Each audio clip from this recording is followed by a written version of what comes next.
Dizem que quem acredita dorme melhor, que a fé consola, que dá sentido, que acalma o caos. Mas e se a crença não eliminasse a angústia? E se a crença apenas reorganizasse essa angústia? Eu quero abrir com esse contraste entre certeza e dúvida, para que a gente fale sobre, e aí, basta crer num ente transcendente para resolver todas as suas angústias? Vamos falar sobre isso. Meu nome é Vitor Lima, eu sou seu professor de filosofia de hoje e de sempre. E isto aqui não é filosofia.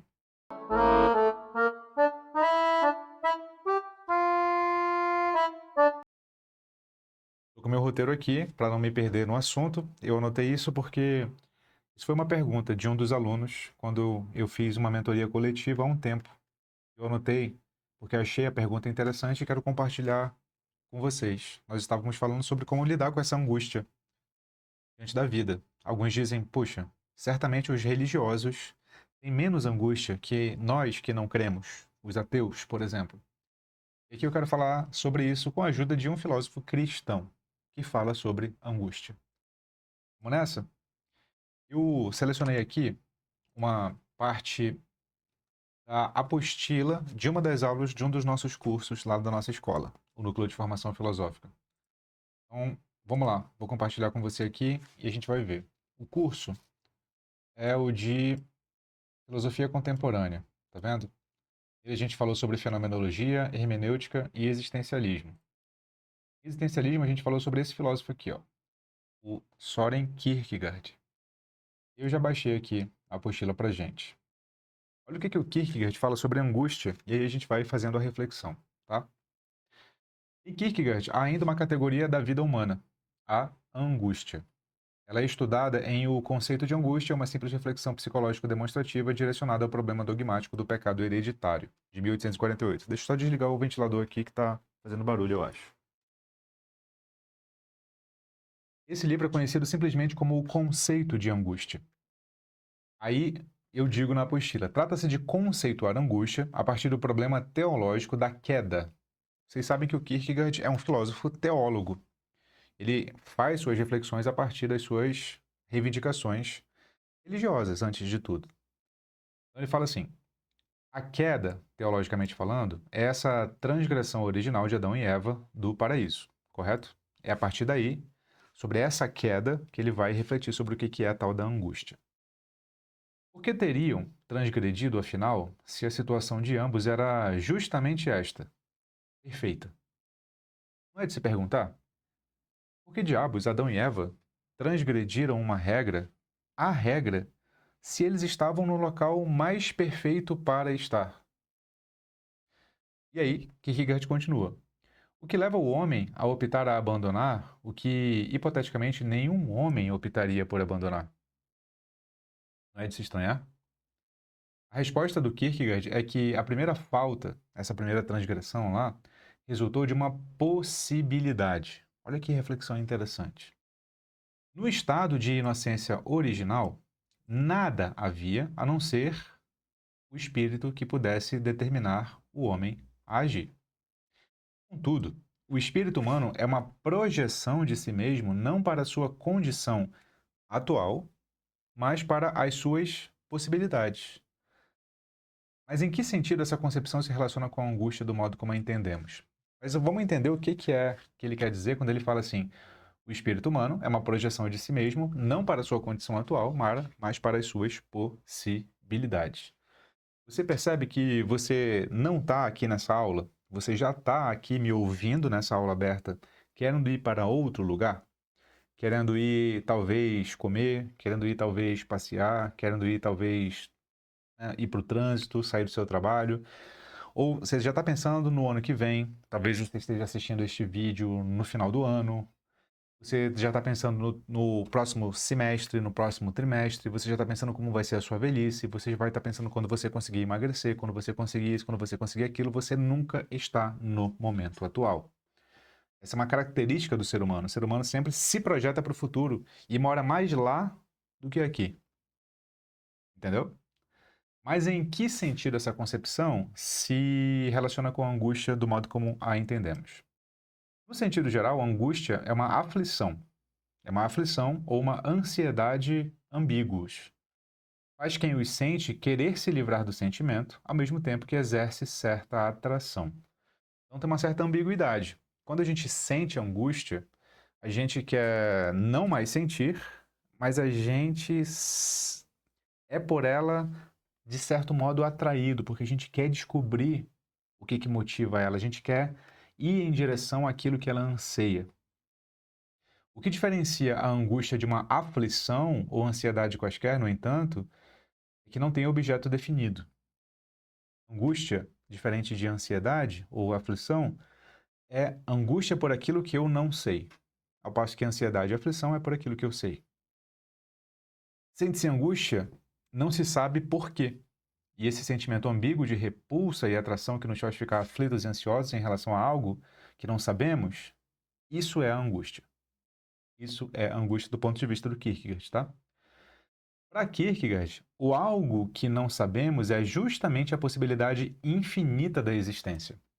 E o Kierkegaard fala, olha, nós existimos aqui, neste momento agora, numa aula aberta de filosofia aqui na internet, mas nós poderíamos estar em outro lugar. Eu poderia estar na academia, eu poderia estar dormindo, eu poderia estar comendo, eu poderia estar lendo, eu poderia estar assistindo a uma série de Netflix, eu poderia estar viajando, eu poderia estar prestando atenção no meu filho, eu poderia estar namorando, mas eu estou aqui. Há sempre uma infinidade de coisas que poderíamos fazer, mas nós estamos aqui. A angústia aponta para a condição da existência de cada um de ter à frente de si sempre um sem número de possibilidades.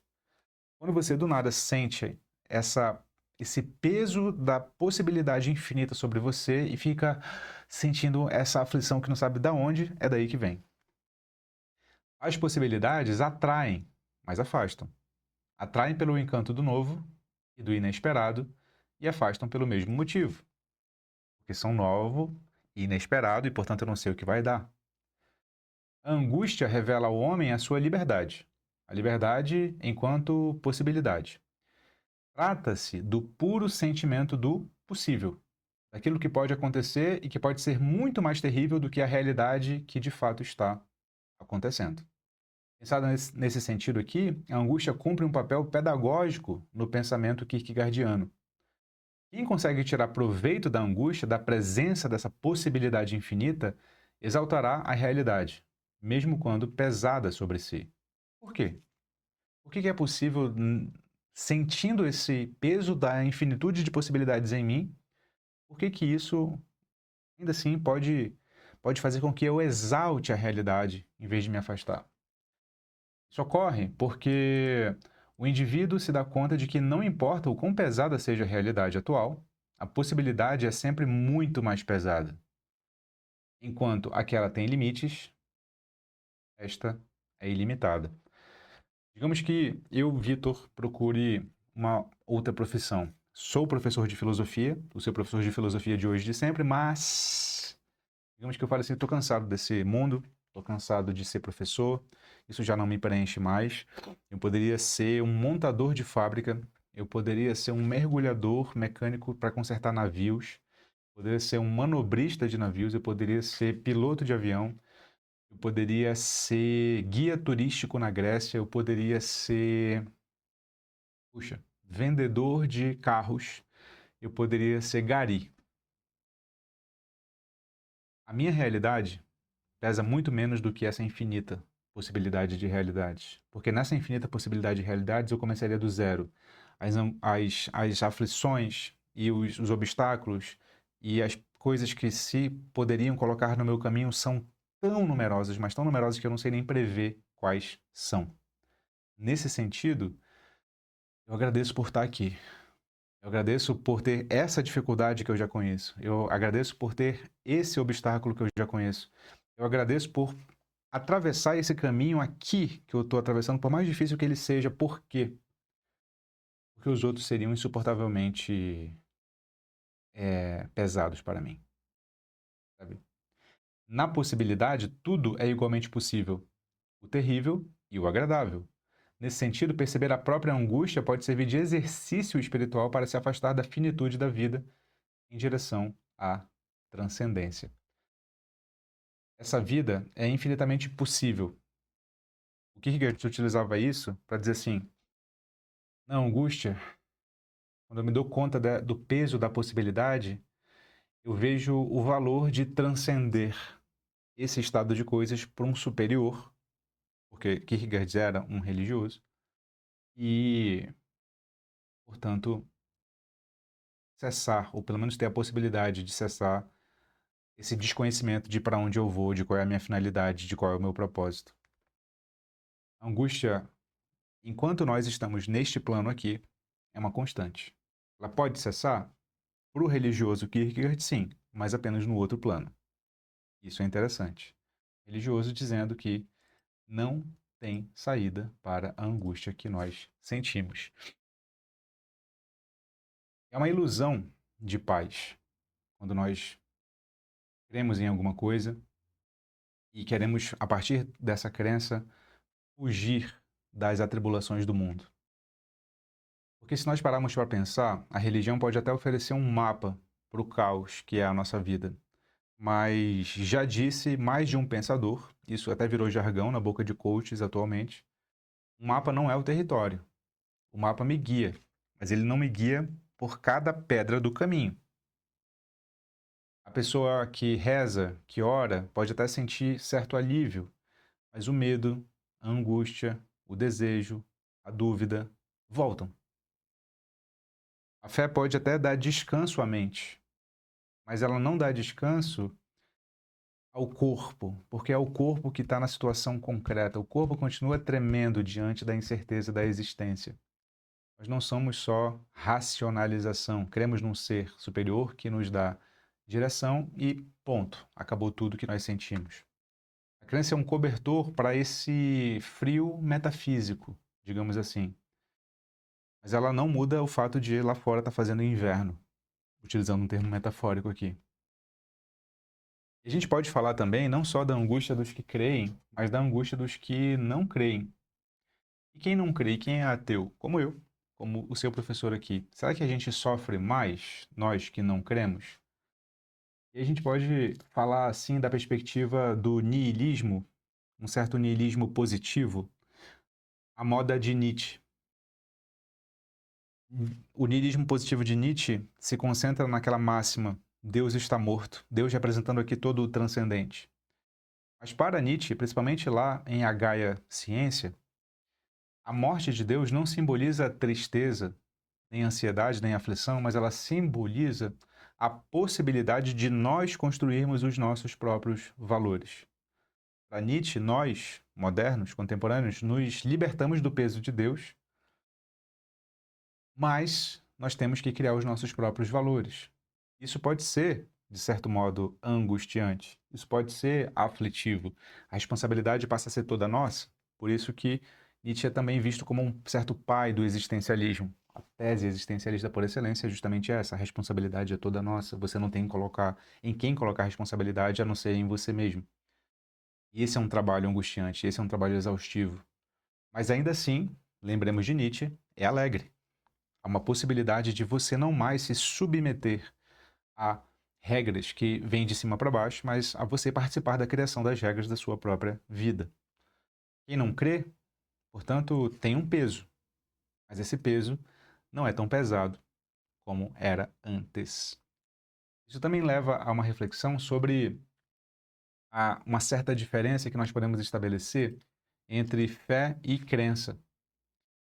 Fé pode ser atrelada mais a uma certa experiência, vivência, algo pelo qual você passa de modo vivencial, não porque você ouviu falar e não porque você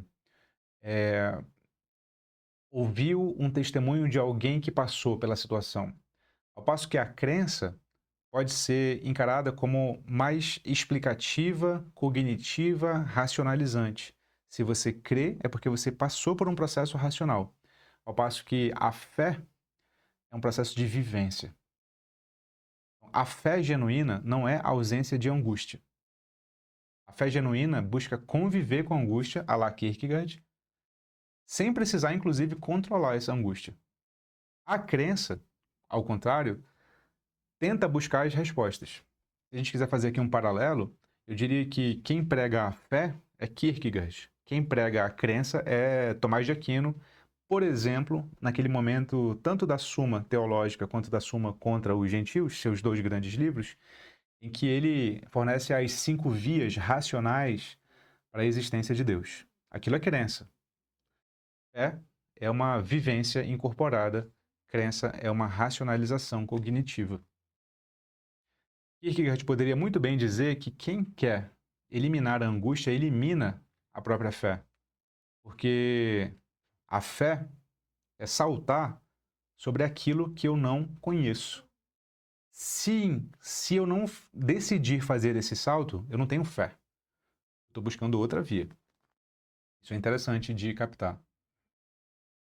Então, a gente poderia, de novo, voltar aqui para comparar o ateu angustiado, que não tem mais Deus e que tem que criar os próprios valores, e o crente silencioso. O ateu enfrenta o vazio sem intermediários, digamos assim. O cristão encara esse vazio através de uma promessa num mundo transcendente. Ambos, digamos assim, estão no mesmo mundo, estão no mesmo deserto. Só que um chama isso de provação. Eu tenho que passar por isso aqui para poder, de certo modo, me purificar para acessar o transcendente.